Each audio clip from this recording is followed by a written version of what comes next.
Hello. Yay. Back again. Yes. I missed you all very much. I love the internet. You know this to be true. Yay. Happy Saturday if you happen to be in the United States. And I don't know what part of the world you may be watching from. So, whatever day that is, yay. We're going to be talking about love because it's February. It's the month of love. We're going to be doing this book. I really thought this was probably one of the most interesting books I've ever read, The Lover's Dictionary. If you've not read it, you're in for a treat. We're going to go through different sections of it that I really like.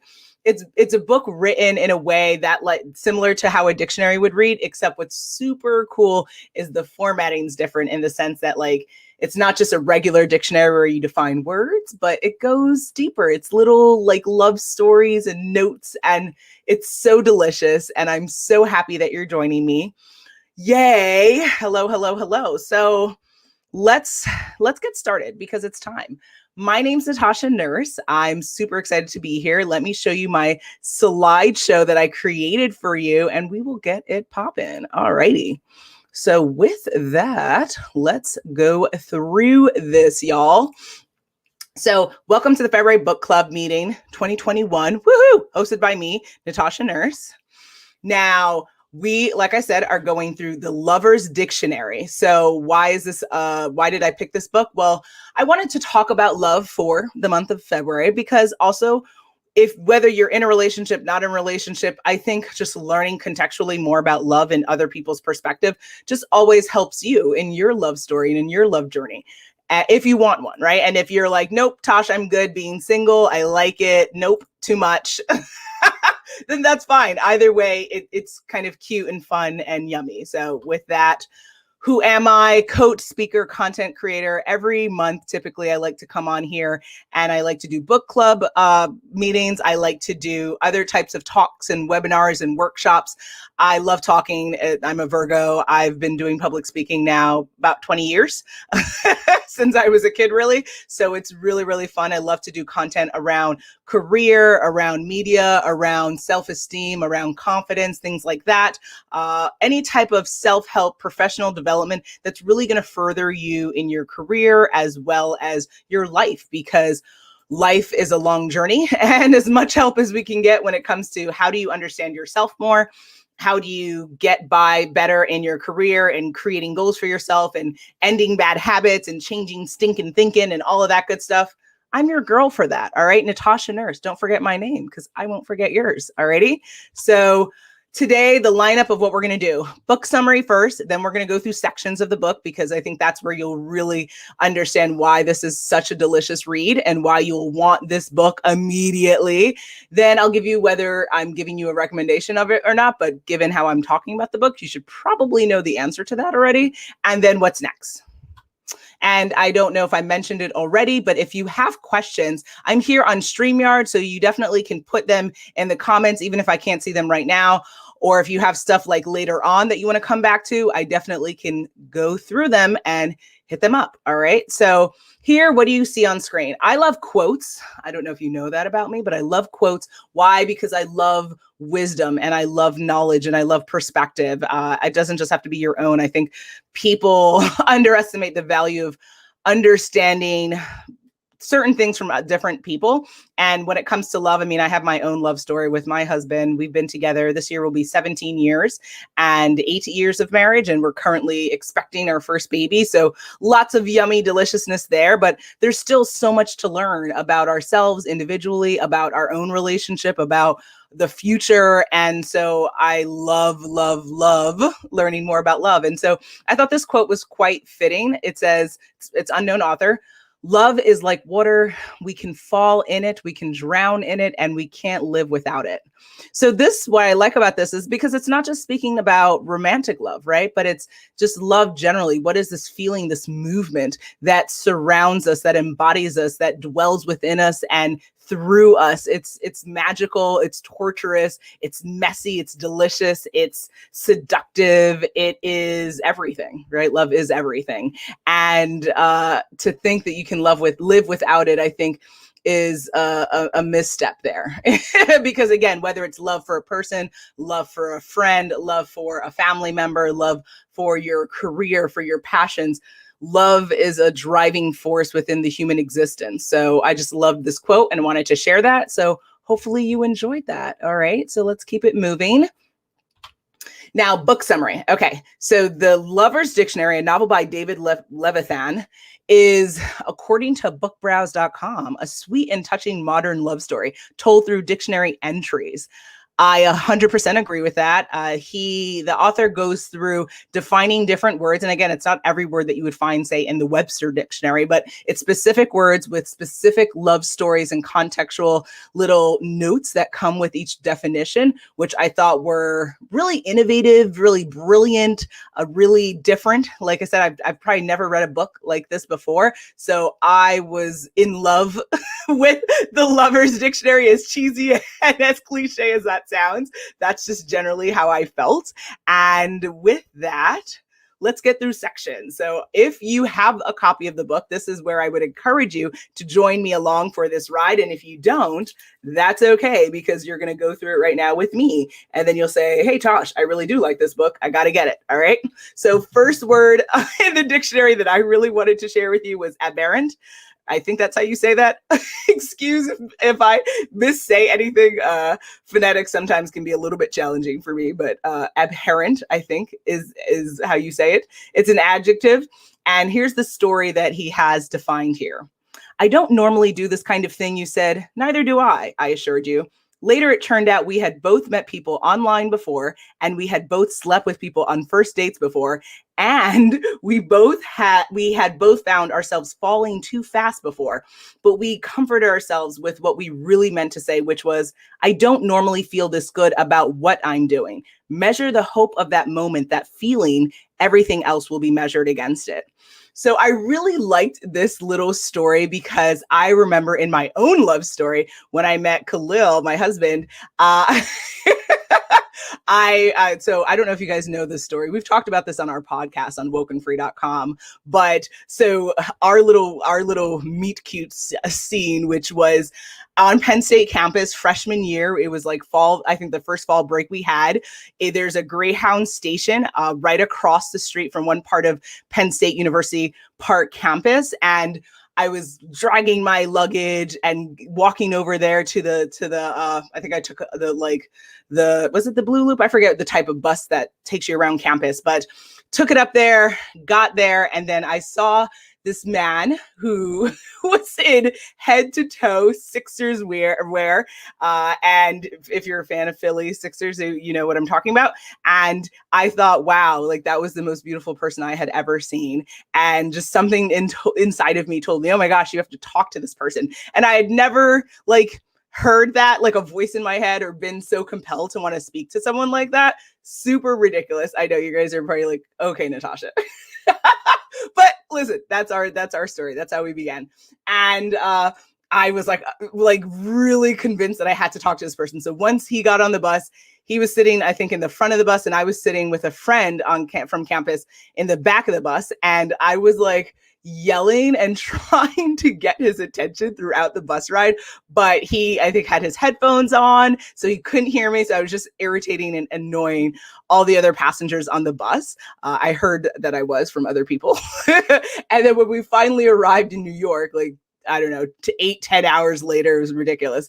I then, again, had never really hit on someone before. So went up to him and was like, oh, you go to Penn State because you got on the same bus with me, and I go to Penn State. Yay. And he was just looking at me like, who is this girl? Like, what are you talking about right now? And it was so cheesy. And I just didn't think he was like into me because he was like messing with his bags when I was trying to talk to him. So I was just like, okay, whatever, bye. And I didn't know that when you hit on someone, you're supposed to like give them your number, like, you know, like actually have follow through. So I just felt completely deflated and like super nervous. But then 2 weeks later, they're in the hub, one of the buildings at Penn State. They played movies for freshmen, or really everyone, but like a lot of freshmen would come out to these movies, and they were playing Catwoman. And I saw the back shape of the same guy that I saw 2 weeks ago, and I was like, oh, he's here, the same guy I saw before. And so after Catwoman was over, again, ran up to him and was like, hi, I met you 2 weeks ago. How are you? And again, looked at me like, what is this girl's problem? I can't even understand. And yeah, we had pizza, and he was with his friend at the time. And then we went to a party after, and then I hung out with him after that. And pretty much we were inseparable for gonna be 17 years. So that is and so what I thought was funny is because like what I thought was funny about that definition, what that kind of reminded me of our own beginning, me and Khalil's beginning, is the idea that like I'd never really hit on a boy. I'd never like gone to a party with a boy and like hung out with a boy after like that. So like it's just like it's so interesting, these like firsts that you do, or these explorative things that you will do with a person, and you're like, I don't know if this is going to work, and I'm going to try, I don't know. And you never know what's going to happen. So I'm definitely a girl who says, if you want something, go after it. I'm not the person who's like, I'm going to let him chase after me. Like, I'm not that kind of person. Like, if I want something, I want it, and I will tell you I want it. And might sound ridiculous because I don't necessarily I don't think I'm suave in love, but you will know if I'm coming for you, or if I'm asking for you. So that's that story, and I hope that you found that tickling and enjoying. But on to the next word. So on page 17, he defines the word antsy, adjective, as the following: I swore I would never take you to the opera again. I thought this was hilarious because one of our last outing experiences in New York before we moved to Arizona was Khalil took me to, I think, the orchestra or something like that. Beautiful, beautiful music. What did your girl do? I fell asleep within 15 minutes of sitting down. And Khalil was like, I'm never taking you to one of these events again. And I was deeply ashamed because as a flautist, I do love classical music, and I was so excited because I hadn't seen something like that. And it was really great music, but I also like fall asleep in like a hot 5 seconds. Like Khalil will be talking to me and I'll be like, like totally out. When I'm tired, I'm out. Like I'm just dead to the world. So I thought that was hilarious because sometimes you plan something with your partner and you're like, oh, I'm so excited to do this with this person. And then what do? You end up sleeping or totally missing it. And you're just like, why did we do this? So I just thought that was funny and it reminded me of that story. Next word, barfly, which is a noun, according to the author. It is defined as the following: you have the ability to talk to anyone, which is an ability I do not share. So I like that definition because I thought it's really remarkable when you do end up if you decide to fall in love with someone and you have a relationship with someone, it's really remarkable to identify what you're good at and what your partner's good at. And you start to see the differences in where your strengths are comparatively to your partner's weaknesses and vice versa. And it's a beautiful thing to have different talents and strengths. Like obviously, if you share certain talents, like I obviously as a public speaker, adore when I know other people who are public speakers. I'm like, yes, let's do this, right? But like Khalil, he's been doing more public speaking as through our podcast and things like that, which I love because it's something that I obviously, guys, like literally been talking for 13 minutes, have not stopped. I love to talk, right? So love that. But there's certain things that he does where, as an engineer, as a tech wizard, as a fixer-upper kind of person, he can do all these things and make things work. I remember one time his brother was like, my brother can fix anything, right? And really, like Khalil can fix and do any of that, anything that needs broken, like that's his arena. And I'm like, hey, let's not, and let's order something new. That's where I live, in that space. And I just think it's remarkable what you can see, the power of what your partner can do, and vice versa, how you maybe not able to, or you choose not to, and vice versa. So thought that was super cute. Next word. This is going to be fun to try to say. Beguile. which the author defines as a verb. And this is how he defines it. It's when you walk around the apartment in my boxers when you don't know I'm awake, and then that grin when you do know I'm awake. You spend so much time in the morning making sure every hair is in place, but I have to tell you, I like it most like this: haphazard, sleep-strewn, disarrayed. So I like that because as a woman, sometimes I definitely have seen content and also had conversations with other women who, in heterosexual relationships, who will be so concerned about making sure that they look perfect or these moments are perfect that they share with their partner. And a lot of times I know even with Khalil, like talking to him, he'll be like, be most excited to see you with no makeup on, looking really bummy and crazy, and just can't get enough of you. And you're like, no, like, let me put my face on, let me do my hair. And it's just like, love doesn't have to have a certain face to it. It doesn't have to have a certain Spanx that it wears. It doesn't have to wear a specific shoe or come with a specific bag, right? The true essence of love and passion for another person is raw, and there's no paint on it. It's beautiful, natural, organic form. And I thought that was just a nice reminder that, like, hey, you don't have to be perfect to be loved. Hey, you don't have to be your most beautiful self to be loved. Who you are in the inside, what you bring to the relationship, how you make that person feel is what's going to make them go crazy for you. And your eyeshadow and lip liner and hair gel doesn't make a dang difference. And so I just thought that was just a nice reminder there. Next word, catharsis, noun, page 49. He defines it as the following: I took it out on the wall. I love you. I love you. You fucker. I love you. I like this definition because as a deeply passionate person, my family's from Jamaica, so I definitely have Caribbean anger and rage within my blood. And sometimes I can find, especially when we were first dating, oh gosh, because I was so much more insecure as a person, because I had never really had a lot of relationships before. And I just, didn't understand the inner workings of men. I don't know if I will ever fully understand the inner workings of men, but I was learning the inner workings of Khalil. And it's interesting because I'm deeply high energy, deeply always overthinking, always, well, when I say this, what do you mean? And, he's definitely opposite, much more laid back, much more like not invested in having crazy arguments or being upset and enraged for any particular reason. He's just like, nope, this is what I want. This is how I want it. Moving on. And I'm like, passionate and just like this ridiculousness that I bring to the relationship.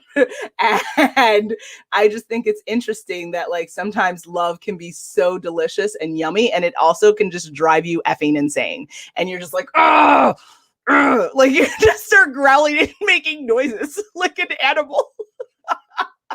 At least I find myself doing that. So I thought that was just funny because it reminded me of my own rage and my own issues that I've worked through. But listen, 16 plus years, going on 17 years, it takes time to understand your own issues, your own hangups, as well as how to mirror that and work that out with who your partner is and what type of person they are and what do they need. And again, as you change, you evolve. Who we are 16 plus years ago is different than who we are today as a couple. So very interesting. There's hope. The point is there's hope.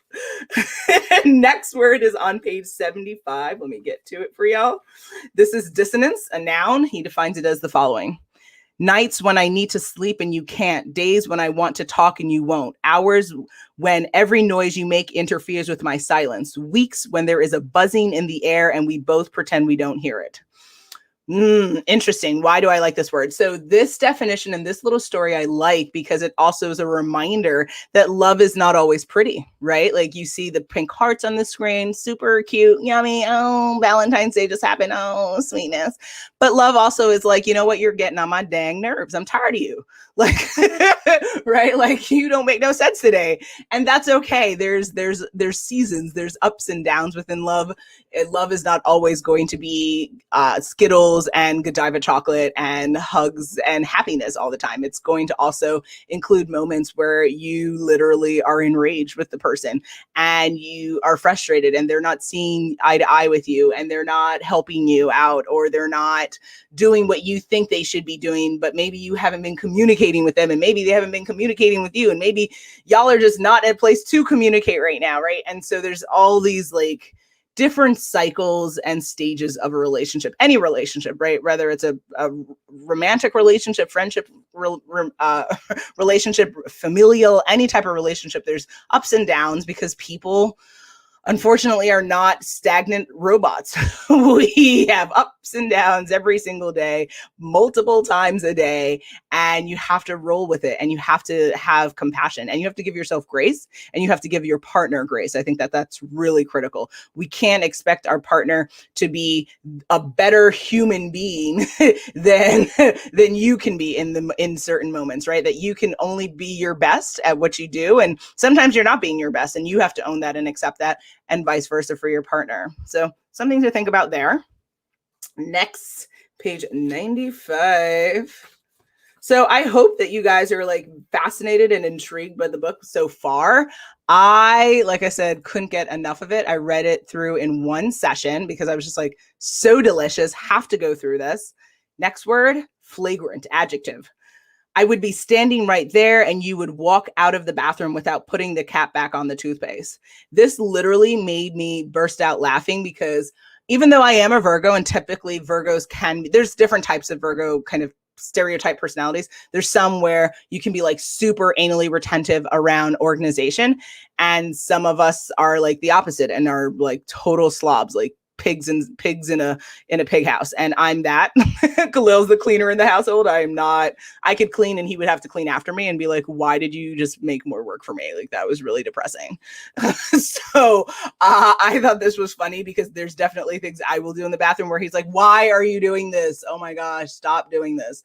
So I thought that was funny because, again, you never know what you're going to get with your partner. You have to learn that, especially when you live with them. That's really helpful. I know people have different ideas on that. You have to do what's right for you. But I think the more that you understand who you're making a commitment to, especially if you plan to get married or have a long-term relationship with someone, understand how they behave in the bathroom, understand how they behave in the kitchen. What kind of cleaner are they? How do they handle their dirty clothes? Do they put away their clothes? All of that stuff. Do they dust? Do they not dust? All of that stuff is a part of whether or not you can be with someone, because you can love anyone. You can fall in love with anyone, but can you be in love with someone? Can you live in that space with that person? Definitely has to do with the toothpaste cap in the bathroom, guys. Don't you forget it. Next word is on page 105, grimace, noun.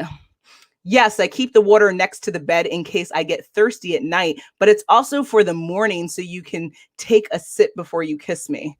Oh, so delicious. Let me read that one again. Yes, I keep the water next to the bed in case I get thirsty at night, but it's also for the morning so you can take a sip before you kiss me. So like, I really like that one because I thought it was like, I also like want a water station in my house. Little things are ridiculous. We live in a 2-level home, and sometimes at night I get thirsty and I'm just like, I want water, right? Now, do I want water so I can kiss Khalil? Not necessarily. Not in my case. I want to wake up and brush my teeth before I do that jazz. But, I feel other people, if that's what they want to, start with their smooches. Delicious.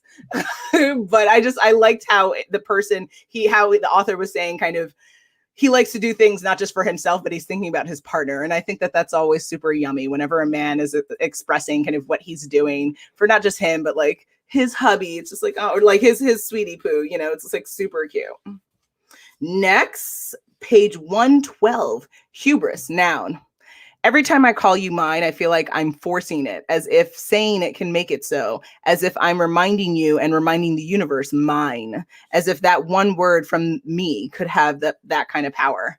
Love this word because I think it's really interesting that, especially in monogamous relationships, I can't speak outside of that because I'm contextually never been in such, but in a monogamous relationship, it is interesting, this ownership power, this the language that we use of this is my husband, this is my person, this is my soulmate, this is my best friend, right? This like ownership language that we have to imbue upon the other person. It's like, if you really think about it, I mean, at least from my perspective, again, I can only share my lived experience and my beliefs, which is, you know, you don't own anyone, right? You wake up with your partner and they choose to be there, not because you said that they have to be there, but because they want to be there or they chose to be there for that moment. But at any time, someone can leave you. At any time, someone can say, you know what, I'm done. Peace out. Have a nice day. It's been real. And your language and your dictatorship of love is not going to prevent that. And to be honest, you know, it borders on just this kind of it's hubris, right? Like, you don't own anyone, you don't own anything. We're all just kind of creations that are part of Mother Earth, and that Mother Earth owns us. But I mean, that's about it. You don't own anyone, right? No one's enslaved here, at least in where I live in my household. In parts of the world, I understand slavery is still unfortunately going on. But you know, just thinking about that, and just think about when we talk about our loved ones and we talk, you know, just remember just how funny it is when you're like, well, my husband and I do it myself, right? You heard me say my husband, Khalil, right? Like that ownership language. I thought it was just funny because it's like, you don't own anyone. Get over yourself. Just get over it. But we move on. Page 137. This one's a little bit longer, guys. This is lover, a noun. Oh, how I hated this word, so pretentious, like it was always being translated from the French. The tint and the taint of illicit, illegitimate affections. Dictionary meaning, a person having a love affair. Impermanent, unfamilial, inextricably linked to sex. I have never wanted a lover. In order to have a lover, I must go back to the root of the word, for I have never wanted a lover, but I have always wanted to love and to be loved. There's no word for the recipient of the love. There is only a word for the giver. There is the assumption that lovers come in pairs. When I say be my lover, I don't mean let's have an affair. I don't mean sleep with me. I don't mean be my secret. I want us to go back down to that root. I want you to be the one who loves me. I want to be the one who loves you. Ooh, so delicious. So delicious. I love that because it was kind of an examination of love and what it is to be loved, and this kind of the romance and the intimacy and the power between being raw and entwined with your soul with another soul, and just like what does love mean to you, and why do you want to be loved, and what does love look like for you, and what does it feel like for you, and how is it a big part of your life, and why should it be a part of your life? Like all of those questions that sometimes you ask. And again, right, overthinker, Virgo. Like I definitely have thought lots and lots and lots and lots about love because I've been watching romance movies since I was 6 years old. So deeply embedded in the stories of love and the power of love. And I'm not necessarily like the kind of person you'll see doing a bunch of PDA in public, but I love a good love story. Like it drives me crazy. And I love talking about love. Me and Khalil will spend quite a bit of time talking about love and different formations of love, and why X should be done and why love and why shouldn't be done, and all that type of stuff. So I thought it was just an interesting diatribe about love. Page 144 is the next one. Motif, noun. You don't love me as much as I love you. You don't love me as much as I love you. You don't love me as much as I love you. Interesting because, again, how can you value or rank love, right? Is it some type of measuring cup that I've missed the memo out on?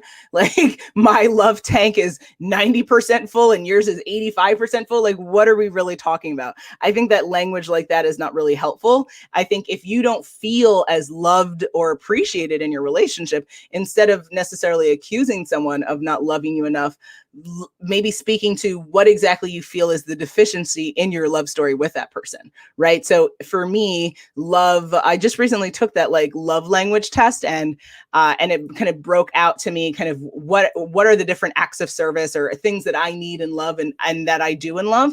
And you need to understand who you are in your loving relationships, and what do you want and what do you need and why is it important to you. So I would encourage people, 16 years doing this, going on 17, that like, if you feel that there's a deficiency, instead of jumping to accusations, really define out what exactly you feel is missing. What do you want? Because to love you is different than how your partner needs to be loved, because you're two different people. So you need to be able to find a way to articulate that to yourself and to your loved one, your partner. And then, hey, if you're a person who needs support and your partner isn't supporting you, then yeah, you're going to feel like there's a deficiency in love. If you're a person who needs to get a lot of gifts all the time, like that's a part of how you feel special and appreciated, and your partner gets you a gift once a year, then yeah, you're going to feel not loved. You're not going to feel appreciated. So going through that rhetoric will be important. Next word, page 164. All righty. Quintessence, noun. It's the way you say thank you, like you're genuinely thankful. I have never met anyone else who does that on a regular basis. I love that because I try to say thank you a lot in my loving relationship as well as my friendship relationships, because, the power of people really being there for you and supporting you is rare. I definitely am one of those people where I know a lot of people, but I don't necessarily feel like I have a lot of support. And I definitely am okay with that, because I think that at the end of the day, people are going to show up for you how they show up for you. If they don't, they don't. You could know 10,000 people, but if you only talk to 2 to 3 people, then those are the 2 to 3 people that you have to focus on. And at the end of the day, it's not quantity, it's quality. And for the people that do love me and that do show me care, it's remarkably moving, because without it, I would definitely feel like I was living with a loss. And so it's important. It's valuable. And so just something to think about. Just, what you need, again, what do you need out of love? Why is it important? All of that good jazz. Now that we've gone through those different sections, it's like we're winding down, because, I know you guys have things to do, but I appreciate everyone tuning in. Do I recommend this book? Heck yeah, guys. It's a book about love. There's intrigue in every little definition that you read. You don't know what to expect, which I love. And it's relatable. If you are in a loving relationship right now, you definitely are thinking about how to improve it, what you want out of it, what are things that are going well, what are things that are maybe not going well that could be going better. This book will give you a fun romantic read that will help you contextualize your own love story and what's next for you in 2021. So what's next? Guys, I can't just give you everything. Come on, man. We have to work. We have to work a little bit. So if you go to dressingroom8.com, then you will be able to see the next book. After I do a book club, the next day, you'll be able to see the new book. And I'll give you a hint. We're going to be talking about pregnancy, because hello, I'm about to pop out a little baby boy. If you haven't heard, super excited to be a mom of a son. Boys love their mothers. Let's get it on. Endless love. Thank you. Need it, want it, need it.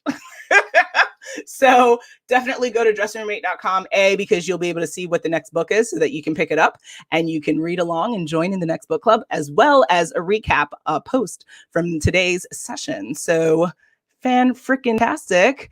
If you have any questions, where do you go? Natasha at dressingroom8.com. That's my phone number. That's my website.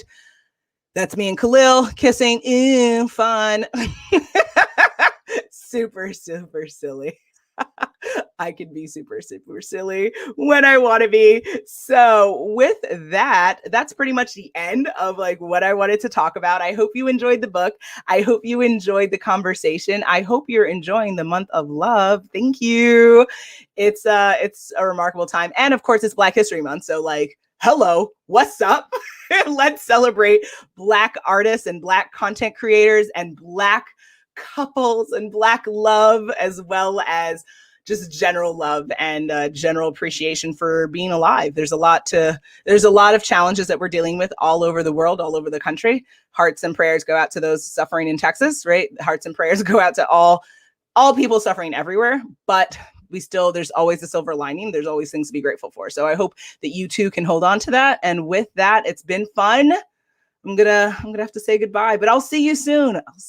There's always more programming to go to. So go to dressingroom8.com events page, and let me also show you this so that you don't forget. So if you're interested in subscribing to the blog and the newsletter, go to dressingroom8.com. Please do that ASAP. I send monthly newsletters at the end of every month, so you don't want to miss out. So February hasn't gone out yet. Definitely sign up. And now I have to really say goodbye. All right, you guys, it's been fun. Have a wonderful, productive, loving rest of your day. Bye.